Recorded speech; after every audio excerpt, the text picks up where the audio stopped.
Hi, this is Sarah Arrow from SakiMedia.com, and you're watching this because you're either part of my 30-day blogging challenge or you've just joined and you just want to give yourself a quick boost. And I'd just like to thank you for coming along and listening to me. I think I've said "and" about 78 times in the first 20 seconds of this webinar recording. So let's jump straight in and talk about preparing your blog for traffic. Before I do though, we need a little bit of housekeeping. This webinar is live streamed via Google Hangouts on air, and that means you may have to turn off Skype, email and close some tabs, except for this one, in order to get the most from it. You're most welcome to ask questions in the chat box underneath, and my husband Kevin will pass them to me at the questions and answer part. There will probably be no replay. If there are tech issues, if there are internet breaks down or some kind of hiccup, I'm not going to be able to put out a replay. So assume that there will be none, and if we manage to get a recording that's good enough to share as a replay, then it's an added bonus. There is a slight delay with Google Plus from what I'm talking about and what you see on screen to where I am when I'm saying it. So I may not catch a request in time before I move on. But Kevin is in the chat and will spot anything that needs answering. And if he can answer it on the spot, then he will. And if not, he will pass it to me and I will answer it in the Q&A section. This is a pitch-free webinar. There is no buy my shizzle at the end of it. This is here to help you. I expect we're going to be talking to each other through about 15 to 20 minutes, plus the questions and answers afterwards. There is no section on about me. I'm not going to spend the next half an hour talking about myself. We're just going to jump straight into the content. If you've got any questions, once again, please add them to the chat underneath. You are most welcome to chat away to Kevin and have an ear on what I say. Nobody's going to tell you off if you're not paying attention, but it would be nice if you did. Okay, preparing your blog for traffic. Now, I make the assumption that when somebody joins the 30-day blogging challenge, that they have a blog and they're blogging on a regular basis. I also make the assumption that they are a business owner and they are blogging for business in some capacity. If you're a parent blogger looking for more paid and sponsored posts and brand ambassadorships, you are still a business, and I will treat you all as a business. So first up in preparing your blog for traffic is how fast is your site? And ideally, your site will load under 5 seconds, ideally 2 seconds. And if you're not sure, you can find two specific sites. The first one is gtmetrics.com and the second one is pingdom.com. And both of these will give you some feedback around the speed of your site. Search engines like to serve up a result to their searcher very quickly. If your site takes a long time to load, you will know because you will have lots of people come onto your site and the site duration being something like 5 seconds before they leave. Okay, so the biggest thing with sites and preparing it for traffic is speed. The faster you are, the better it is. This is something that may set you back a lot of money. It certainly set me back a lot of money in the past, and it's something that you should invest in for your site, particularly if you're looking to grow your traffic and get search engine traffic. So go over to gtmetrics.com and you'll just be asked to add in your URL for your site. So you type in www. whatever your domain name is .com, and then you would click the big blue button and then your site will be analysed. Now, the thing that I really love about this tool is it will give you some actionable recommendations. So even if you don't know what's being told to you, you can go back to your tech person and say, can you do this? And they will obviously give you a yes or a no response. So let's have a look at where I am. And I did this morning as I put these slides together. And the server was tested in Vancouver, Canada, and I'm based just outside of London. And here it gives me my scores down the bottom, and you can see that my page speed score is 91%, and that's okay. My Y slow score is a C at 76%, and that's not okay. But just let me tell you, 6 months ago that was 46, so I'm not unhappy with that because it's increased in my favour incredibly in the last few months. And as I mentioned earlier, I've put quite a lot of money into getting the speed up to where it should be. The page loads in 3.5 seconds, and it tells me that my page size is 646 kilobytes, and it makes 55 server requests.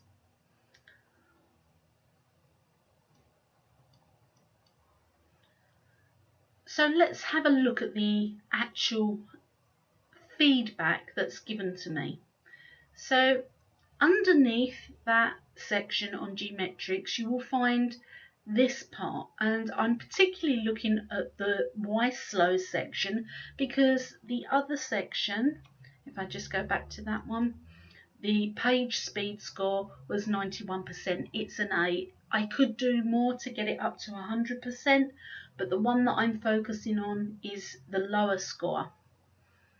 So I click on the Y slow tab, and here it will tell me what I need to expand upon. And you can see at the top there are 4 things that really need sorting out. And they're telling me that the first one is a high priority, and that's to add in expires headers. And that's a server level issue.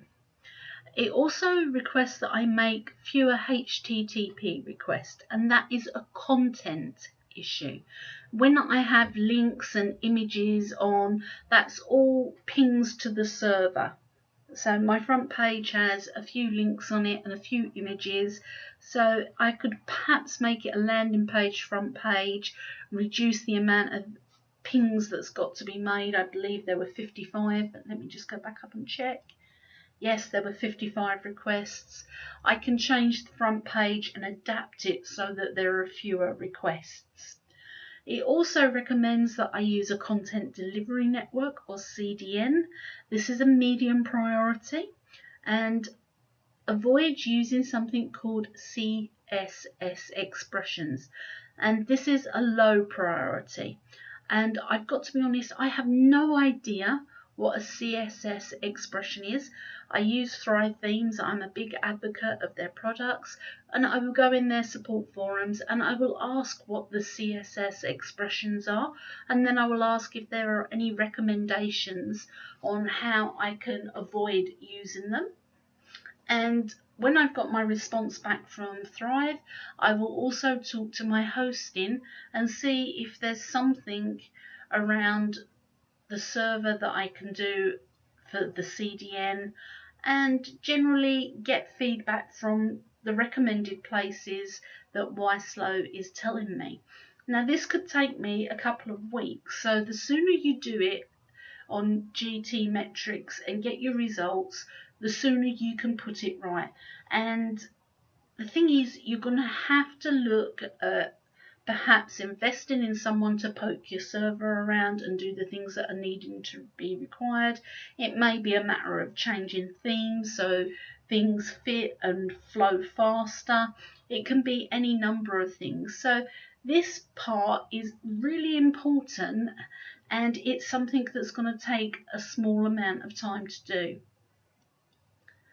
You can also look at some WordPress tools, specifically the P3 Profiler by GoDaddy. Also look at caching plugins. Now, talk to your hosting company, and this is why good support is essential for any of your blog sites and websites, because hosting companies are well versed in the server technology, and they may be able to make recommendations for you and even help you implement some of the recommendations. Also, look at how your site is laid out. Okay, the amount of requests that is required also impacts upon how fast your site loads. And I'll show you a quick tip here, and this is a screenshot of behind the scenes in my WordPress area.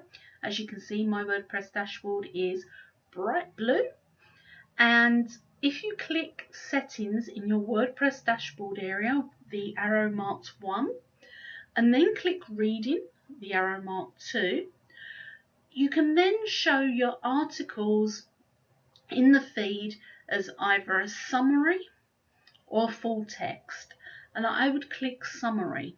And when you've done that, that's great.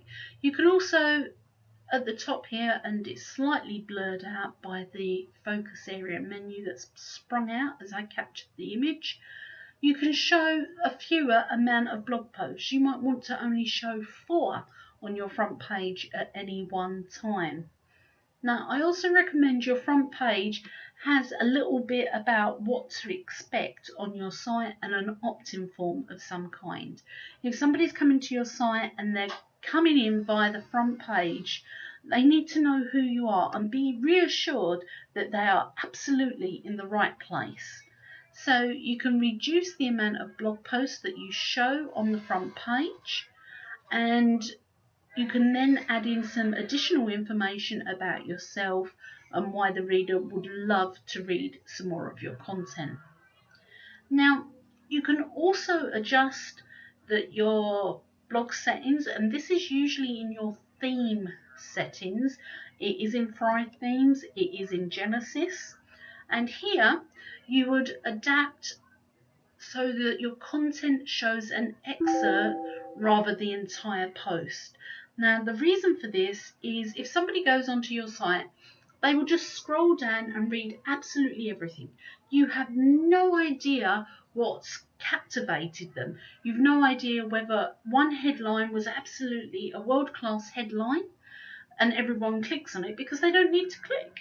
They don't leave comments and they don't share, because those don't display when you're showing all of that content on the front page. Make it so the reader comes along and they have to make a decision. Which post should they read? Which one should they click on? If you've got captivating images, if you've got great headlines, then somebody's going to click and read through a lot of your content, and you will start to discover what's working and what's not, what can be tweaked. And the brilliant thing about blogging is none of this is set in stone. So you can call something 10 wonderful things about cooking fried eggs to discover that you've actually only got 9 wonderful things after you've published it.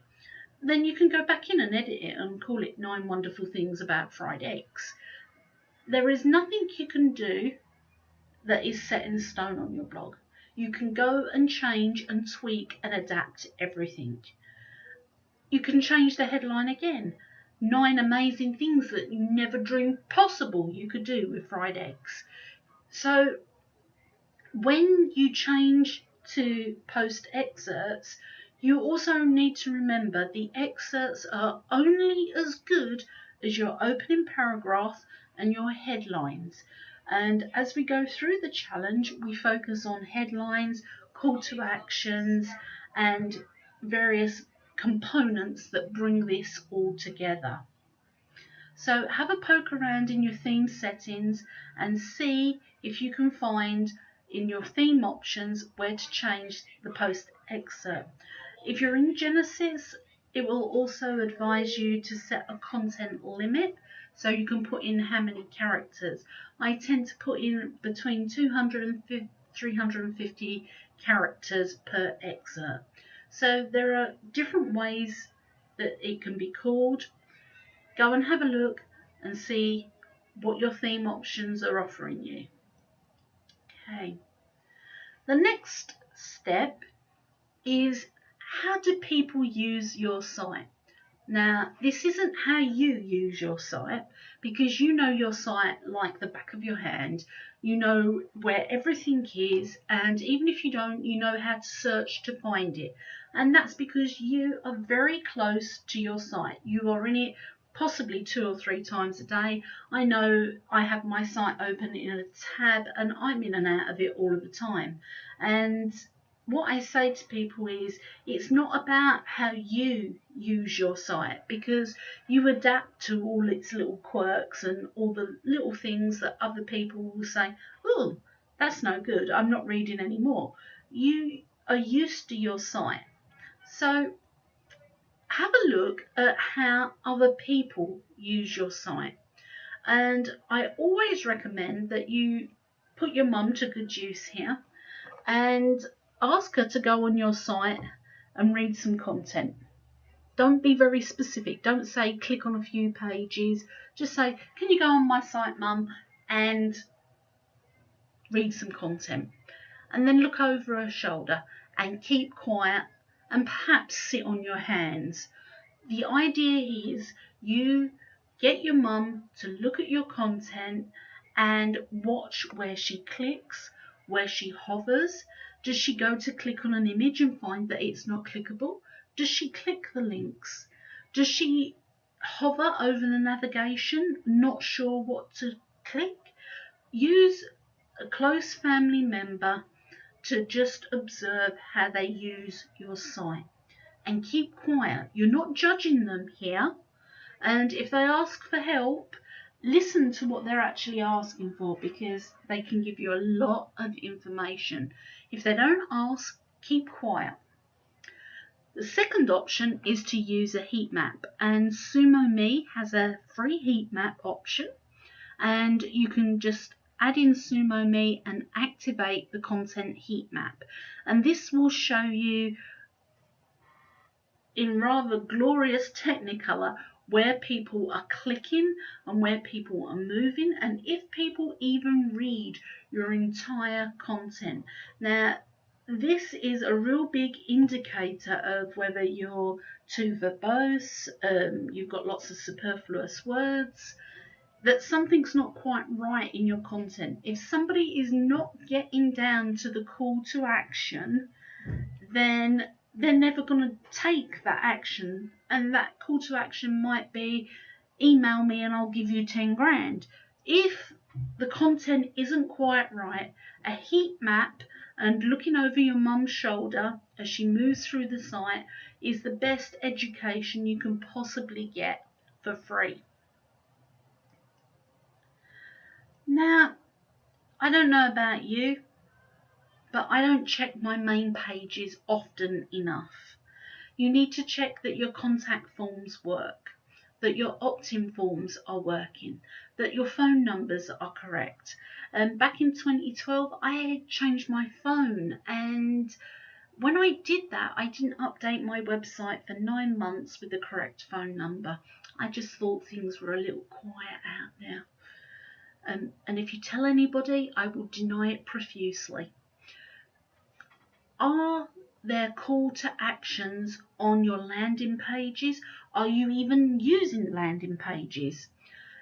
Are the main pages correct for that specific type of content? Do they have the correct call to action?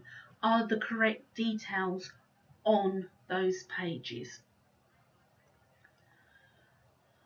So, okay guys, we're getting into the final part now. I did promise that I would not keep you long. Check that you're legal. If you're capturing data, put up your privacy policy, your website terms and conditions. You'll also need to have your business name if you have one, your place of registration, your registration number, your registration office address. You also need your contact details and phone number. If you don't like putting your home address, get a PO box address and put that in. You need to be contacted and you need to be contactable.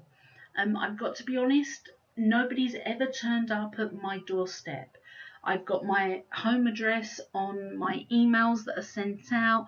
I've never had a single person yet, and this isn't an invitation to come round and prove me wrong, by the way, come and turn up on my doorstep. With your contact details, if you do not wish to be contacted by phone, don't put your phone details there. If you only wish to be contacted via email or a contact form or a CRM system, then put those in your contact detail. There is no law on this earth that says you have to have every single possible contact method on your contact page, but you do need to show that you can be contacted. And my final thing in preparing your blog for traffic is know who you are writing for. You are not writing for me in the blogging challenge. You are not writing for the other people in the group. You are not writing for yourself. There is one perfect ideal reader, and she or he is out there waiting for your content. Write for that person and that person alone. Having had the blogging challenge public, I've been running them since 2007. This last year has been the first year that they've actually been open to the public, where people can opt in and participate in the group publicly and interact with each other. Before that, it was all done privately. And we have a flurry. Somebody will write a blog post about mindfulness, and somebody will leave a little comment underneath and say, "Thank you for that post, that was really brilliant, that was just what I wanted to read." And then somebody else will come in and say, "Oh, that was great." And somebody else will think, "Oh, I know what I'll write about mindfulness." And then they will go out and write a post too. Now, that's great if your ideal reader is interested in that and it's an integral part of your business. Your blogging is there to sell you, to sell your concepts, to share your messages, to get people to subscribe and interact with you and become a customer. If what you're writing doesn't serve any of those purposes, if you are writing it because it appears popular in the blogging group, or in another group there is a particular topic that consistently comes up, then you're writing for the wrong person and for the wrong reasons. It can be really hard to know that you have to be very focused and fixated on precisely who you are writing for. But when you do, you will find that your conversions are better, your traffic is exactly the right people that it should be, your bounce rate is lower, that you get more search and more referral traffic. You also start getting more direct traffic, and all of the blogging activities you're doing come together and get the results that they should do. Now, like I say, I assume that you've already done this, that you've prepared your blog for traffic. Every now and then it becomes obvious that you haven't, and that's not your fault. And I'm happy to answer questions in the group. There's lots of smart people aside from myself. And just so you know, I never made my, how can I put it, my formidable income that I've made through blogging has never been from a site teaching other people how to blog. My most profitable blog was a transport blog with 700 visitors a week. I've got various multiple sites in very different niches that you would not know that Sarah Arrow is attached to. There are other people in the contact areas, there are other faces to the public with me behind the scenes. So when I say know who you're writing for, when I share my tips and advice, I really do know a lot about blogging for business. And I probably know quite a bit about the niche that you're in. And it's not that I'm being mean and not sharing this information.